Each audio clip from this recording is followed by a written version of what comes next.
तो हमने कल तक यहाँ पे एग्जीक्यूटिव पोर्शन देखना शुरू किया था और थोड़ा बहुत डिस्कस कर लिया था। आज उसी में आगे बढ़ते हैं।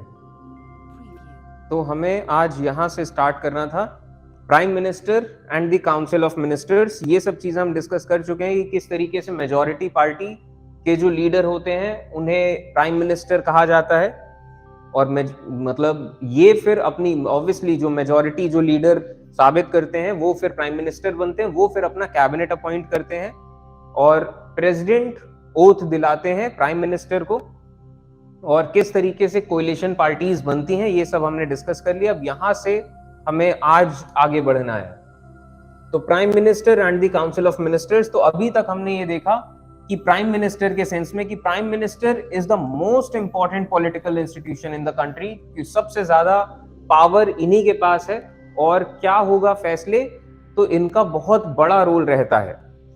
और yet there is no direct election to the post of the prime minister. कोई प्राइम मिनिस्टर की कुर्सी के लिए कोई डायरेक्ट इलेक्शन नहीं होता। जो भी इलेक्शन होता है ये होता है कि आप अपने एरिया के किसी ढंग के आदमी को चुनिए और हर इलाके के ढंग के आदमी जब एक साथ बैठेंगे तो अपने आप कोई ना कोई लीडर आ जाएगा। तो अब प्रेसिडेंट पे आते हैं। प्रेसिडेंट अपॉइंट करता है प्राइम मिनिस्टर को, और लेकिन प्रेसिडेंट ऐसा नहीं कि किसी को भी अपने मन से ये अपॉइंट कर देगा। प्रेसिडेंट अपॉइंट करता है the leader of the majority party. जो भी पार्टी को मेजॉरिटी मिली है उसके लीडर को वो कहते हैं कि आप अगर मेजॉरिटी साबित कर सकते हैं तो पहले उनको मौका देते हैं, अगर मेजॉरिटी नहीं साबित कर पाए तो फिर किसी और दूसरी पार्टियों को। तो इस सेंस में है कि और द कोलिशन ऑफ पार्टीज, कि ऐसे गठबंधन की कोई किसी दूसरे जो सेकंड लार्जेस्ट पार्टी होगी उसके लीडर को फिर मौका दिया जाएगा कि आप अपना बहुमत साबित करिए। कर लेते हैं तो अच्छी बात है, नहीं अगर कर पाए तो थर्ड लार्जेस्ट पार्टी जो होगी उसके लीडर को कहा जाएगा कि आप अपना बहुमत साबित करिए। तो यही जिसका मेजॉरिटी होता है वही बनता है। और in case there is no single party or alliance जिसको मेजॉरिटी मिल सकती है या जिसको मिल पा रही है, तो ऐसे केस में प्रेसिडेंट किसी भी ऐसे इंसान को पूछते हैं जिनसे उनको उम्मीद होती है कि ये एक मेजॉरिटी सपोर्ट सिक्योर कर सकते हैं, ये गठबंधन बना सकते हैं। वही वाली बात है कि गठबंधन कौन बना पाएगा। प्राइम मिनिस्टर को कोई फिक्स्ड टेन्योर नहीं होता है, ये तब तक पावर में रहते हैं as long as he remains the leader of majority party. और इसका वही मतलब जो चीज हम पहले भी जैसे डिस्कस कर चुके हैं, अगर हमने यहाँ पे जैसे प्राइम मिनिस्टर्स ऑफ इंडिया की एक जैसे लिस्ट दिखाई थी, तो इसमें इसी लिस्ट में आप कई बार देख सकते हैं कई सारे प्रधानमंत्री, जैसे चौधरी चरण सिंह ये 1 साल के लिए प्राइम मिनिस्टर रहे। इसके बाद विश्वनाथ प्रताप सिंह ये 1 साल के लिए प्राइम मिनिस्टर रहे करीब। इनके बाद अगले प्राइम मिनिस्टर बने चंद्रशेखर, ये भी 1 साल के लिए बने। तो कई बार ऐसा होता है कि प्राइम मिनिस्टर्स अपने पूरे 5 साल का टर्म नहीं पूरा कर पाते हैं, और इसका रीजन वही है कि सरकार बनी होती है गठबंधन से, और वो कोलिशन जो होता है वो कोलिशन टूट गया, कि मतलब 1 साल में 1.5 साल में कुछ ऐसा हो गया कि किसी पार्टी ने अपना समर्थन वापस ले लिया, तो अब मेजॉरिटी नहीं बची तो अब वो प्रधानमंत्री नहीं बन पाएंगे, और जिसके चलते अब कोई दूसरा इंसान होगा जो कि अपनी मेजॉरिटी साबित कर लेगा, वो अगले प्रधानमंत्री बन जाएंगे। तो ये राजनीति में चलता रहता है ये सब चीजें। तो after the appointment of prime minister, जब प्राइम मिनिस्टर का अपॉइंटमेंट हो जाता है तो प्रेसिडेंट जो है ये अपॉइंट करते हैं दूसरे मिनिस्टर्स को, और उन्हीं मिनिस्टर्स को अपॉइंट करते हैं ऑब्वियसली जिनको प्राइम मिनिस्टर चाहते हैं, on the advice of prime minister. इसके बाद जो भी मिनिस्टर्स होते हैं यूजुअली उस पार्टी के या उस गठबंधन के होते हैं जिनको मेजॉरिटी मिली होती है, ऑब्वियस सी बात है। और prime minister is free to choose ministers. Prime minister पूरी तरीके से आजाद हैं कि वो कौन से मंत्री को कौन से इंसान को कौन सा मंत्रालय देंगे और मंत्री बनाएंगे। कई बार ऐसा भी हो सकता है प्राइम मिनिस्टर के पास पूरी पावर है किसी को भी मंत्री बनाने की, कि उनको प्राइम मिनिस्टर को एक पूरा आजादी दी जाती है कि आप अपने हिसाब से अपनी टीम बनाइए।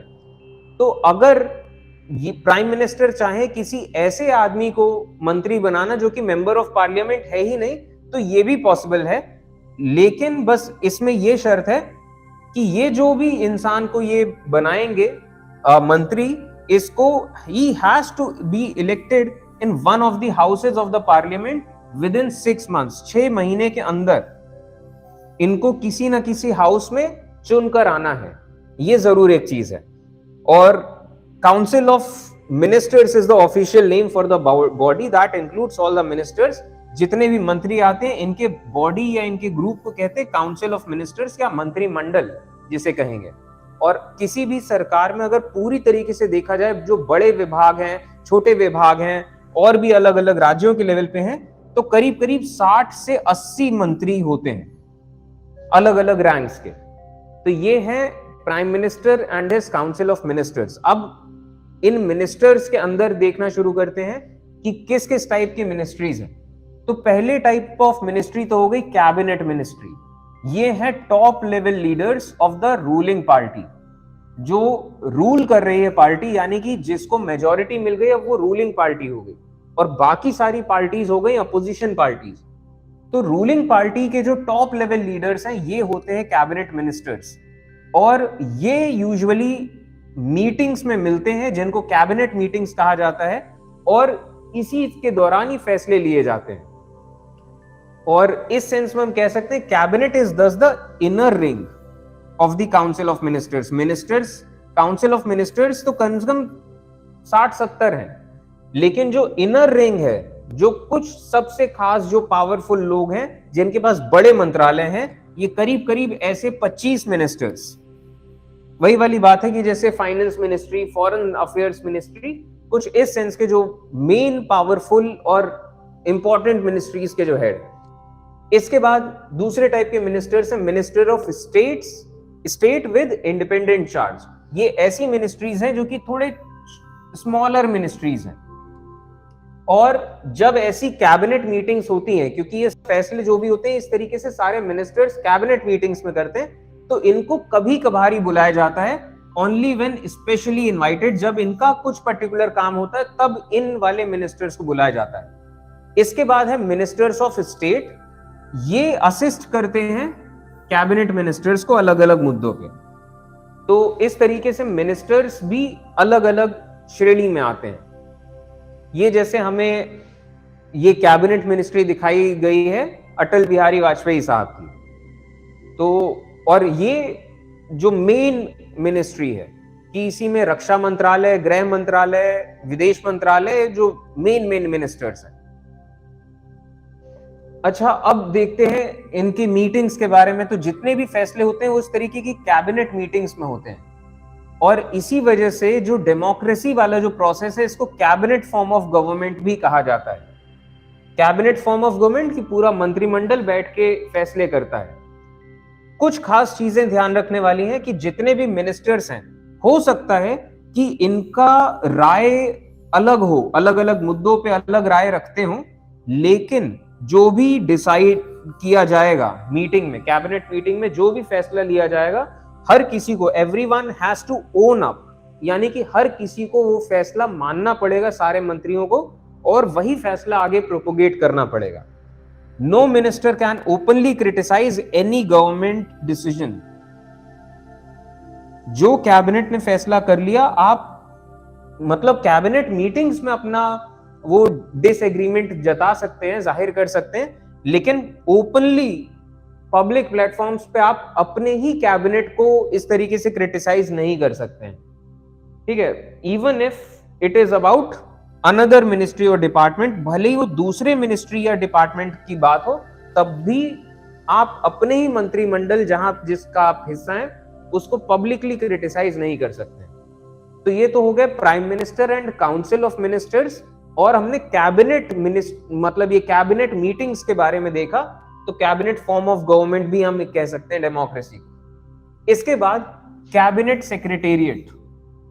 हर मिनिस्ट्री में ऐसे सेक्रेटरीज होते हैं जो कि होते हैं सिविल सर्वेंट्स, जो कि मैंने बताया था जो परमानेंट एग्जीक्यूटिव है।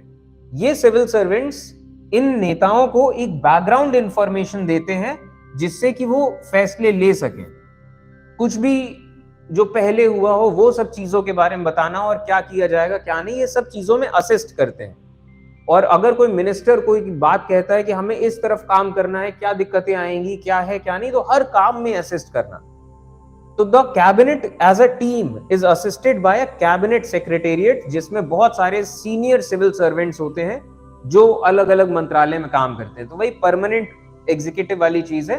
तो इनको कंबाइंड तौर पे जो कैबिनेट में जो सिविल सर्वेंट्स जो हेल्प करते हैं उनको फिर कैबिनेट सेक्रेटेरिएट कहा जाता है। तो ये जैसे हमें दिखाई देता है कि ये सब जितने सब लोग हैं, ये तो मिनिस्टर हैं बीच में, ये फेलिसिटेट कर रहे हैं, सम्मानित कर रहे हैं जितने भी बाकी सिविल सर्वेंट्स हैं। तो अब आते हैं पावर्स ऑफ प्राइम मिनिस्टर पे। तो प्रधानमंत्री की क्या क्या ताकतें होती हैं, तो ये चीज तो हम जानते हैं कि डेमोक्रेसी और खासतौर पे कैबिनेट फॉर्म ऑफ डेमोक्रेसी में सबसे ज्यादा ताकत प्राइम मिनिस्टर के पास होती है। प्राइम मिनिस्टर चेयर करते हैं कैबिनेट मीटिंग्स को, और जितने भी अलग अलग डिपार्टमेंट्स हैं, जितने भी अलग अलग मंत्री हैं, उनके बीच में ये कोऑर्डिनेशन बैठाते हैं। जितने भी मिनिस्टर्स हैं प्राइम मिनिस्टर की लीडरशिप में काम करते हैं। ऑब्वियसली प्राइम मिनिस्टर ही डिसाइड करते हैं किस आदमी को कौन सा मंत्री बनाना है। प्राइम मिनिस्टर ही डिस्ट्रीब्यूट करते हैं अलग अलग मंत्रियों को काम, एंड रीडिस्ट्रीब्यूट करते हैं। मान लीजिए किसी आदमी को रक्षा मंत्रालय दे दिया, तो जरूरी नहीं कि वो 5 साल तक रक्षा मंत्रालय उन्हीं के पास रहेगा। क्या पता वो रक्षा मंत्रालय उनसे लेके किसी और को दे दें, और उन्हें जिनके पास पहले था उनको किसी और विभाग में भेज दें। ये सब पावर्स प्राइम मिनिस्टर के पास है कि किस आदमी को कौन से विभाग में भेजना है और किस तरीके से बाद में दोबारा से चेंज कुछ करने हैं।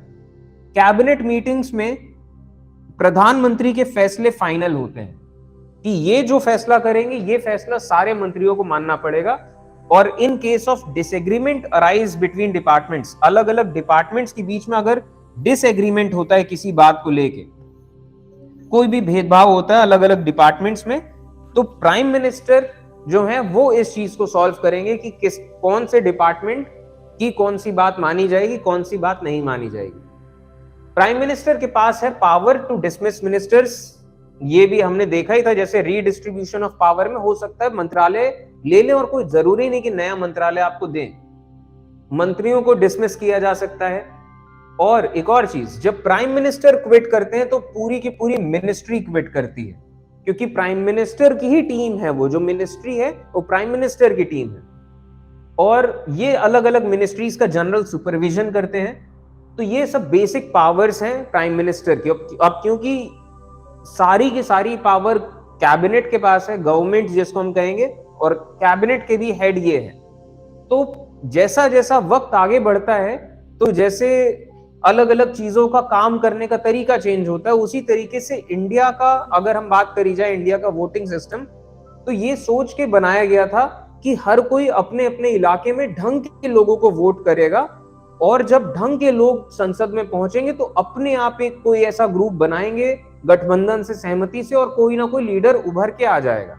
तो जब कायदे के लोग, इतने सारे लोग एक जगह पहुंचेंगे तो अपने आप कुछ ना कुछ वो कर लेंगे अच्छा सा। लेकिन इसका जो दूसरी तरफ का अगर आप नजरिया देखें, तो जिस पार्टी को आप वोट देंगे उसी पार्टी का लीडर प्राइम मिनिस्टर बनेगा। तो वक्त के साथ ऐसा होने लगा कि प्राइम मिनिस्टर्स का इतना कद बढ़ने लगा कि लोगों ने प्राइम मिनिस्टर कैंडिडेट्स पे बहुत ज्यादा फोकस करना शुरू कर दिया। तो इस चीज के बारे में कहा गया है कि इन रीसेंट डेकेड्स, हाल के कुछ दशकों में, डेकेड्स यानी कि 10 साल के टाइम, दशक जिसको कहते हैं, हाल के दशकों में हमने ये देखा है कि पार्लियामेंट्री जो डेमोक्रेसी है आजकल prime ministerial form of government बनते जा रही है। यानी कि लोग प्राइम मिनिस्टर के नाम पे वोट देने लग रहे हैं। और ये अगर देखा जाए तो क्या क्या सोच के बनाया गया था वोटिंग के सेंस में, वो थोड़ा सा अटपटा है। क्योंकि वोटिंग का सेंस डाउन टू अप था कि आप अपने इलाके के ढंग के आदमी को वोट करिए और फिर वो कोई ना कोई प्रधानमंत्री लेंगे। और जब आप किसी प्रधानमंत्री के नाम पे वोट करते हैं तो इसमें क्या होता है कि आप चुन लेते हैं कि हमें इस आदमी को वोट करना है, तो आपके इलाके में उस पार्टी के जो भी लोग खड़े हों आप उन्हीं को वोट करेंगे। तो इसके चलते कई बार क्या होता है कि चेहरा जो है, चेहरा बहुत अच्छा होता है प्रधानमंत्री के सेंस में, लेकिन लोकल लेवल पे जो उम्मीदवार खड़े किए जाते हैं जरूरी नहीं वो इतने अच्छे लोग हों, मतलब उस सेंस में कि कितना अच्छा काम कर पाए, लेकिन बस उन्हें प्रधानमंत्री का चेहरा का उनको फायदा मिल रहा है कि लोग उन्हें वोट कर दे रहे हैं। तो ये एक जरूर, मतलब जब संविधान बनाया गया था और ये इलेक्शन प्रोसेस हुआ था, तो ये जरूर एक जो सोच के चलाए गए थे कि ऐसा ऐसा होगा, वो किस तरीके से टर्नआउट होने लगा है। और इसी के सिलसिले में जैसे हम देखते हैं कि कुछ ऐसे प्रधानमंत्री हिंदुस्तान में रहे जिनका एक बहुत बड़ा कद रहा है, जिनका एक बहुत इन्फ्लुएंस रहा है सरकार में, अपने मंत्रिमंडल में, और इसमें कहीं ना कहीं ये जो प्राइम मिनिस्टर्स का इतना बड़ा एक चेहरा बनता जा रहा है, इसमें मीडिया का भी कहीं ना कहीं एक रोल आता है, जिसके बारे में आपके बुक्स में लिखा भी है कि मीडिया इस तरीके से दिखाता है कि चुनाव हो रहा है इस प्रधानमंत्री और इस प्रधानमंत्री के बीच में, तो कहीं ना कहीं पब्लिक के दिमाग में सबकॉन्शियसली ये बात आ जाती है कि हम प्रधानमंत्री के लिए चुनाव हो रहा है, कि हम प्रधानमंत्री को वोट दे रहे हैं। तो लोग इस चीज को इग्नोर कर देते हैं कि इमीडिएट अपने लोकल लेवल पे वो किस आदमी को वोट दे रहे हैं, वो बस पार्टी या प्रधानमंत्री के नाम पे किसी को भी वोट दे देते हैं। तो खैर, दो प्रधानमंत्रियों का जैसे जिक्र किया गया है, जवाहरलाल नेहरू एंड इंदिरा गांधी, जिनका एक बहुत बड़ा कद रहा है और एक बहुत बड़ा होल्ड रहा है हिंदुस्तान के पब्लिक पे। इसके बाद एक टॉपिक आया है कोलिशन गवर्नमेंट्स। कोलिशन गवर्नमेंट्स क्या होती हैं, इनका कंसेप्ट क्या होता है, ये सब हम बातों बातों में कई बार डिस्कस कर चुके हैं, यहां पे थोड़ा सा रिटन फॉर्म में देखते हैं।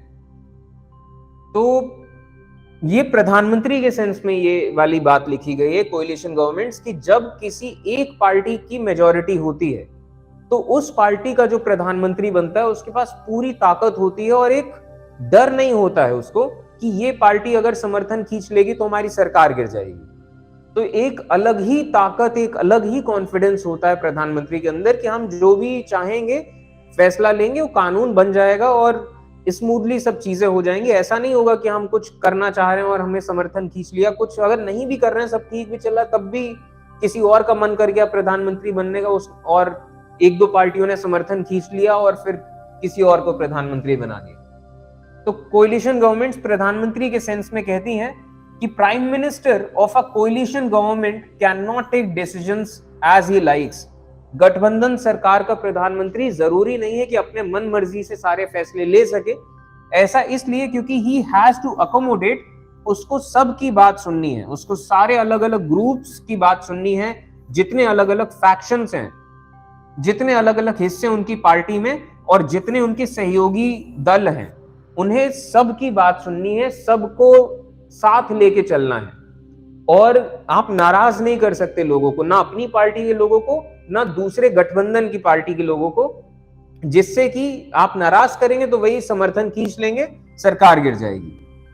और he has to always heed the views and positions of the coalition parties। जितने भी गठबंधन के पार्टियां हैं, जितने भी गठबंधन के नेता हैं, उनके विचार और उनकी पोजीशन क्या है अलग अलग मुद्दों पे, गठबंधन के प्रधानमंत्री को बहुत ध्यान रखना पड़ता है।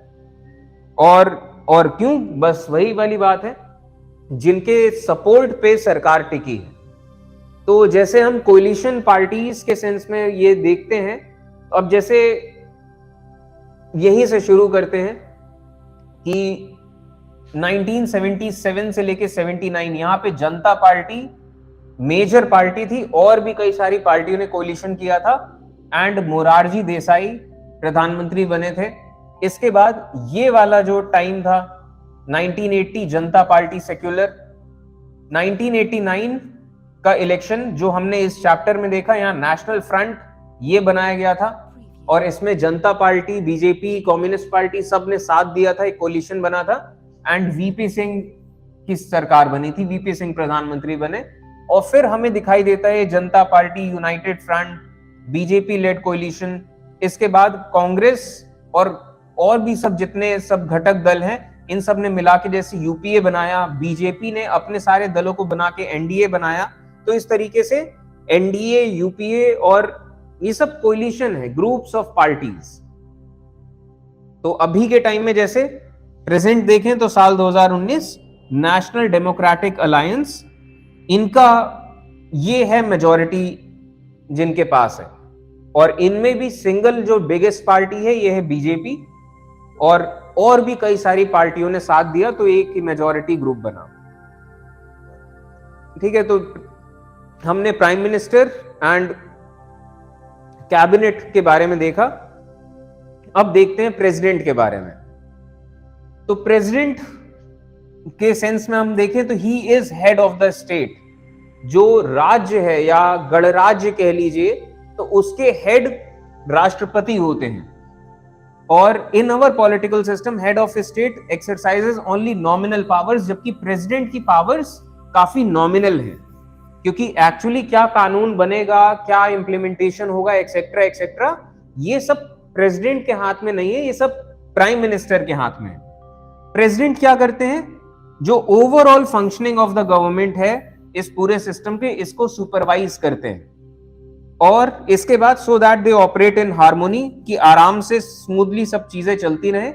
और प्रेसिडेंट के सेंस में ये इनका बेसिक काम क्या है, वो तो जैसे बेसिक काम तो मैं बता ही चुका हूं। जो सबसे इंपॉर्टेंट काम है कि जब लोकसभा भंग हो चुकी है, प्रधानमंत्री आगे अब बनेंगे चुनाव के रिजल्ट के बाद, तो उस टाइम में प्रेसिडेंट रूल होता है। प्रेसिडेंट जो है it is not elected directly by the people. लोग खुद से डायरेक्टली इलेक्ट नहीं करते हैं प्रेसिडेंट को। जितने अलग अलग ये जो एमपीज हैं, सांसद जो हैं, सांसद वोट करते हैं, और अलग अलग राज्यों के जो विधायक हैं, एमएलए, ये मिलके, मतलब इसका प्रॉपर एक सिस्टम होता है कि कितने कुछ परसेंटेज ऑफ एमपी, कितने परसेंटेज ऑफ एमएलए, इसका प्रॉपर एक फॉर्मूला जैसा होता है। तो इस हिसाब से सब लोग मिलके वोट करते हैं, तो इनडायरेक्टली इलेक्टेड होते हैं प्रेसिडेंट। प्रेसिडेंट का कोई डायरेक्ट इलेक्शन नहीं होता है कि पब्लिक वोट देके प्रेसिडेंट को चुन रही है। और जो भी कैंडिडेट खड़े होते हैं for the president post, he has to get majority of the votes. Obviously ये बात तो है कि मेजॉरिटी वोट्स जिसको मिलेंगे वही प्रेसिडेंट बनेगा। और क्योंकि प्रेसिडेंट कभी डायरेक्टली ये इलेक्ट नहीं हो रहे हैं, इस वजह से he can never claim direct popular mandate that the PM can। direct popular mandate कि मतलब वो प्राइम मिनिस्टर, प्रेसिडेंट कभी भी ये क्लेम नहीं कर सकता कि मेरे पास ये इतनी पावर है, मुझे लोगों ने बनाया है और एक्सेट्रा, ये क्लेम नहीं कर सकता। जैसा क्लेम प्रधानमंत्री कर सकता है। प्रधानमंत्री जैसे पूरी तरीके से क्लेम कर सकता है कि लोग हमें पसंद करते हैं, हमारे पार्टी का समर्थन करते हैं, तभी हम यहां चुनकर आए हैं। प्रेसिडेंट ये नहीं कह सकते हैं कि लोगों के समर्थन से मैं प्रेसिडेंट बना हूं, क्योंकि डायरेक्टली इलेक्शन नहीं होता है प्रेसिडेंट के लिए। प्रेसिडेंट के सेंस में, अब क्योंकि हेड ऑफ स्टेट प्रेसिडेंट को कहा गया है, तो जितने भी कानून बनेंगे, जितने भी मेजर पॉलिसी डिसीजंस लिए जाएंगे, ये सब के सब प्रेसिडेंट के नाम से बनेंगे। और अगर आप ये कहें कि कानून प्राइम मिनिस्टर के नाम से क्यों नहीं बनेंगे, तो इस चीज का भी जवाब, जैसे मैं कल या परसों के लेक्चर में मैंने बातों बातों में कहा था कि डेमोक्रेसी चेक्स एंड बैलेंसेस का सिस्टम है। तो हम जिसको प्रधानमंत्री बना रहे हैं, ऑब्वियसली पूरा का पूरा देश का समर्थन, अच्छे खासे लोगों का समर्थन है, ऑब्वियसली पूरे देश का नहीं, फिर भी 30% 40% ऑफ द नेशन ने तो सपोर्ट किया है, तभी वो बने हैं, मेजॉरिटी आई है। बाकी मीडिया भी खूब कि वो ये प्रधानमंत्री, तो इमेज लार्जर देन लाइफ हो ही जाती है, उसमें कुछ कह नहीं सकते। लेकिन ये है कि डेमोक्रेसी चेक्स एंड बैलेंसेस का सिस्टम है, तो प्रधानमंत्री को कभी ये ना फील हो कि मैं ही सर्वश्रेष्ठ हूं, मैं ही सबसे पावरफुल हूं। तो भले ही सारी ताकत प्रधानमंत्री के पास है, लेकिन उससे भी ऊपर एक प्रेसिडेंट को रखा गया है।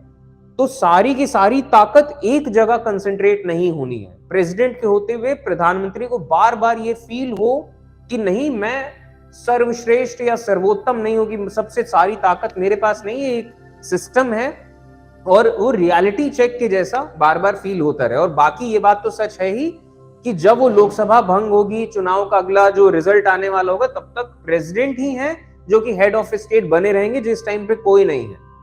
और भी कई सारी चीजें हैं, जितने भी मेजर अपॉइंटमेंट्स होते हैं ये प्रेसिडेंट के नाम से होते हैं। यहां पे हम देखते हैं हमारी जो प्रेसिडेंट है, ये तो प्रेजेंट की प्रेसिडेंट है, ये अपॉइंट कर रही हैं हमारे प्रेजेंट टाइम्स के चीफ जस्टिस ऑफ इंडिया को। तो चाहे प्राइम मिनिस्टर को अपॉइंट करना हो, मिनिस्टर्स को अपॉइंट करना, चाहे चीफ जस्टिसेस, हाई कोर्ट के जस्टिसेस, ये सब चीजें, इन सबको ओथ दिलाना, इन सबको अपॉइंट करना प्रेसिडेंट का काम है, क्योंकि हेड ऑफ स्टेट प्रेसिडेंट है।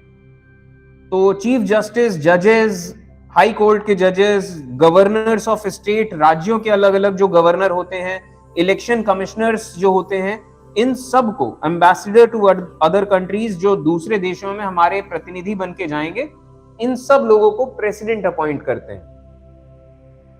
जितने भी इंटरनेशनल ट्रीटीज हैं, जितने भी एग्रीमेंट्स हैं, सब प्रेसिडेंट के नाम के बनते हैं। और president is the supreme commander of the defence forces of India. वही वाली बात है डिवीजन ऑफ पावर कि प्रधानमंत्री के पास सारी ताकत है, लेकिन फिर भी ऐसा नहीं है कि सिर्फ एक आदमी के चाह लेने से कुछ बहुत बड़ी चीज हो जाएगी, क्योंकि प्रधानमंत्री के कह देने से आर्मी नहीं आगे बढ़ेगी।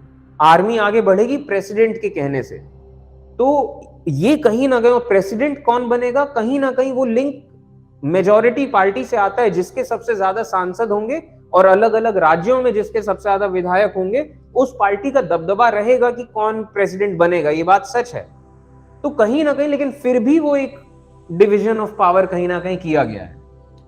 President exercises all these powers only on the advice of council of ministers. अब एक और चीज है, प्रेसिडेंट ऐसा भी नहीं कि प्रेसिडेंट खुद से युद्ध की घोषणा कर ले। प्रेसिडेंट जो भी करेगा ये सब करेगा on the advice of council of ministers. तो मतलब वही चेक्स एंड बैलेंसेस का सिस्टम है कि किसी एक इंस्टीट्यूट को आप इतना पावरफुल नहीं होने दे रहे हो।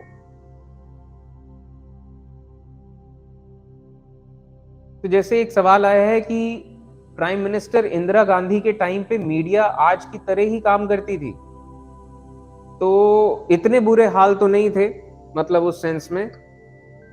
और इंदिरा गांधी के टाइम की जब हम बात करते हैं तो इंदिरा गांधी का टाइम एक काफी लंबा टाइम था, और एक टाइम था इमरजेंसी का टाइम, जब इमरजेंसी लगाई गई थी उस टाइम पे मीडिया पे थोड़ा सा लगाम लगाई गई थी, नो डाउट। लेकिन फिर भी मीडिया उस टाइम पे काफी हद तक, अगर मेन स्ट्रीम मीडिया, अखबारों में क्या छप रहा है और टीवी न्यूज में क्या आ रहा है, अगर मेन स्ट्रीम मीडिया की बात करें, उस टाइम पे सोशल मीडिया तो था ही नहीं, तो मेन स्ट्रीम मीडिया के इतने बुरे हाल तो नहीं थे।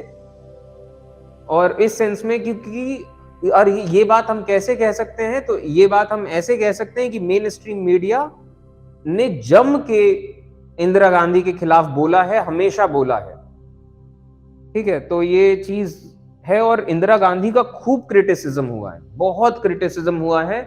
और सोचिए इंदिरा गांधी इसके बाद चुनाव हारी भी हैं, वो अपनी सीट तक हार गई हैं, तो ये तक हाल रहे हैं।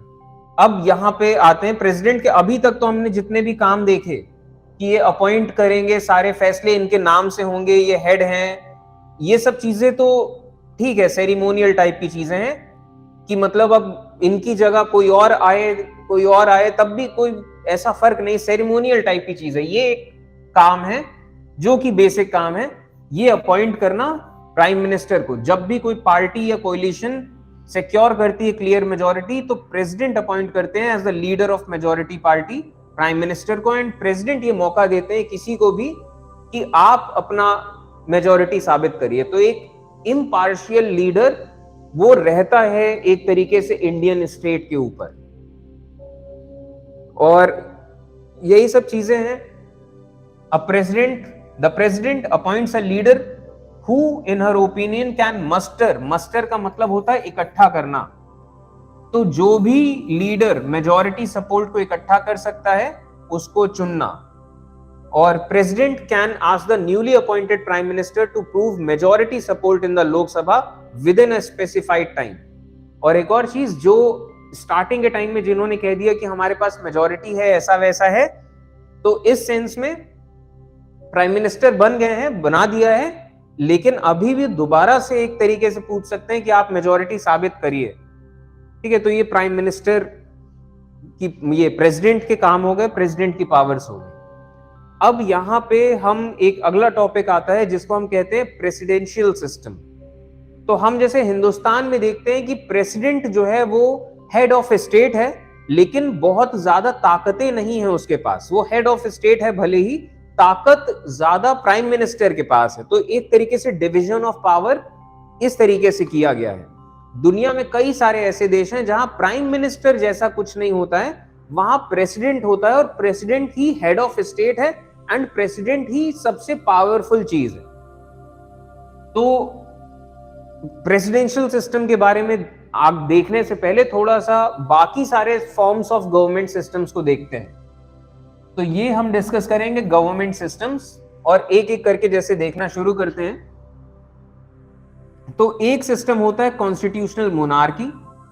तो मोनार्की का मतलब कि राजा महाराजा का राज है, जो भी राजशाही परिवार था उसका राज है, लेकिन अब एक संविधान जरूर है। तो जैसे कनाडा में कॉन्स्टिट्यूशनल मोनार्की है। इसके बाद प्रेसिडेंशियल रिपब्लिक, कि यहां रिपब्लिक का मतलब किसी राजा महाराजा का राज नहीं है, और हेड ऑफ स्टेट जो है ये प्रेसिडेंट है। हेड ऑफ स्टेट भी प्रेसिडेंट है, हेड ऑफ गवर्नमेंट भी प्रेसिडेंट है।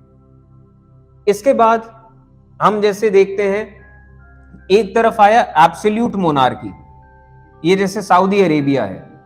यहां पे क्या था, कॉन्स्टिट्यूशनल मोनार्की। जैसे कनाडा में कॉन्स्टिट्यूशनल मोनार्की की वहां पे राज है ये राजशाही वर्ग का, या इनफैक्ट वो क्वीन के सेंस में वो मानते हैं कि हाँ क्वीन का एब्सोल्यूट राज है। क्वीन की अब तो डेथ हो गई, अब जो भी यहाँ का क्राउन है, लेकिन फिर भी ऐसा नहीं कि उसके पास सारी पावर्स है। संविधान है और यहाँ पे जो लोग चुने जाएंगे उनकी पावर ज्यादा है, लेकिन फिर भी खत्म नहीं किया गया। राजा को राजा मानने से इनकार नहीं किया गया है, वो राजशाही बरकरार रखी गई है, लेकिन बस वो नॉमिनल हेड है। जैसे कि यही जो सिस्टम है कॉन्स्टिट्यूशनल मोनार्की हमें यहां पे दिखता है ब्रिटेन में, कि राजा महाराज वहां पे हैं, लेकिन पावर प्राइम मिनिस्टर के पास है। इसी तरीके से सेमी कॉन्स्टिट्यूशनल मोनार्की एक चीज होता है। फिर एक होता है पार्लियामेंट्री रिपब्लिक, जो कि हमारे हिंदुस्तान में भी है, कि राजा महाराजा का राज नहीं है, पार्लियामेंट का राज है। इसके बाद रशिया, ये पूरा रशिया वाला इलाका है सेमी प्रेसिडेंशियल रिपब्लिक, की राजा महाराजा का राज नहीं है, प्रेसिडेंट का राज है। तो हेड ऑफ स्टेट प्रेसिडेंट है, और कुछ एग्जीक्यूटिव पावर, कुछ क्या काफी हद तक एग्जीक्यूटिव पावर भी इनके पास है, और बाकी इनके मिनिस्ट्री के पास है। और इसके बाद चाइना, ये है वन पार्टी सिस्टम, की एक पार्टी है उसी का राज है, और उसी पार्टी के भीतर से कभी कोई और लीडर बन जाएगा, कभी कोई और लीडर बन जाएगा। ठीक है, तो ये अमेरिकन प्रेसिडेंशियल सिस्टम। और अमेरिका में अगर देखें प्रेसिडेंट के सेंस में, तो अमेरिका में ये लेजिस्लेचर का चुनाव अलग होता है, प्रेसिडेंट का चुनाव अलग होता है। तो वहां प्रेसिडेंट के सेंस में, वहां प्रेसिडेंट डायरेक्टली इलेक्टेड नहीं होता अमेरिका में। जो पब्लिक है वो पब्लिक एक तरफ तो ये house of representative and senate इनके लिए वोट करती है, दूसरी तरफ जब ये प्रेसिडेंट की बात आती है, प्रेसिडेंट की, तो पब्लिक पहले कुछ इलेक्टर्स को चुनती है, जो इलेक्टर्स फिर आपस में वोट करेंगे कि किस मतलब कैंडिडेट को वोट किया जाएगा, और फिर मेजॉरिटी वोट जिसको मिलेगा वो बनेंगे प्रेसिडेंट। तो दो अलग अलग टाइप के, दो क्या इनफैक्ट कई तरह के चुनाव होते हैं वहां पे भी अमेरिका में। तो वही चीज है कि ये इनडायरेक्टली इलेक्टेड होता है, लोग अपने अपने इलाके के इलेक्टर को चुनते हैं, जो इलेक्टर फिर वो अपने प्रधानमंत्री के लिए मतलब इनफैक्ट प्रेसिडेंट के लिए वोट करेगा। ठीक है, तो ये प्रेसिडेंशियल सिस्टम भी हमने देखा। और प्रेसिडेंशियल सिस्टम जैसे यूएसए के सेंस में कहा गया, तो यहां पे प्रेसिडेंट को बहुत ज्यादा पावर दी गई है, कि ये जो कांग्रेस है इनकी, ये कांग्रेस अगर कोई बिल लाए तो प्रेसिडेंट इस बिल को वीटो कर सकता है, इस बिल को रोक सकता है। प्रेसिडेंट के पास बहुत पावर्स हैं उस सेंस में अमेरिका में। और क्योंकि वही चीज कि प्रेसिडेंट के नाम पे चुनाव हुआ है, तो प्रेसिडेंट को इतनी पावर वहां दी गई है कि प्रेसिडेंट के नाम पे सोचिए एक अलग से चुनाव हुआ है। लोग एक तरीके से प्रेसिडेंट डायरेक्टली इलेक्टेड ही हुआ, क्योंकि चुनाव ही प्रेसिडेंट के नाम पे हो रहा है। ठीक है, और यही मॉडल जो प्रेसिडेंशियल सिस्टम है, यही प्रेसिडेंशियल सिस्टम लैटिन अमेरिका में और कई सारे सोवियत यूनियन कंट्रीज में भी लागू है। ठीक है, तो यहां तक हमने प्रेसिडेंशियल सिस्टम देखा। अब आते हैं जुडिशियरी पे, यानी कि ये अदालतों के सिस्टम पे। ठीक है, तो जुडिशियरी अदालतों का सिस्टम, तो सबसे पहली चीज तो ये है, एक कोर्ट से शुरू करते हैं। All the rights secured to the citizens under the Constitution are worth nothing, कि जितने भी अधिकार संविधान ने आपको दिए हैं ये अधिकार किसी भी काम के नहीं है, किसी भी कीमत के नहीं है, और ये सिर्फ एक ख्याल, एक बबल के जैसा रह जाएगा अगर उन्हें एक ताकतवर और आजाद जुडिशियरी ने गारंटी नहीं किया हो तो।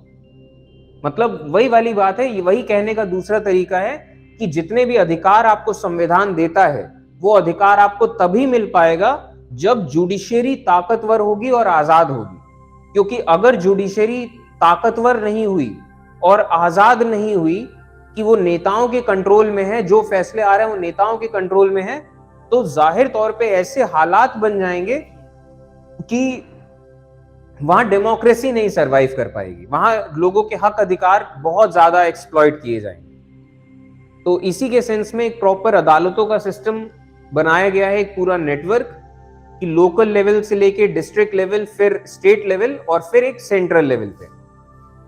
ठीक है, तो फिलहाल आज के लिए इतना ही रखते हैं।